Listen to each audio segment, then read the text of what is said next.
My name is Drew Lohrer, and I'm a principal scientist in marine ecology here at the National Institute of Water and Atmospheric Research. At the moment, I study the organisms that live on the seafloor in our estuaries and around our coastline. The main point of my research is to understand the contributions of seafloor biodiversity to ecosystem functions.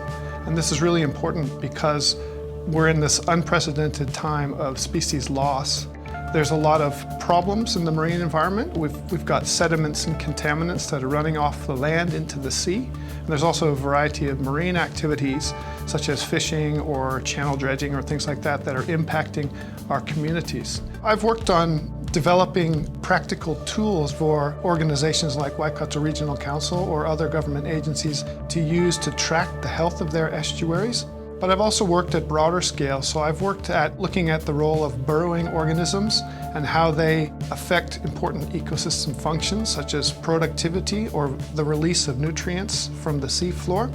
These organisms in the Antarctic are going to be basically one of the first organisms affected by global climate change and the acidification of our oceans, which is happening because of the absorption of CO2 into our water. My work in the Antarctic has actually shown how quickly these organisms can respond to change.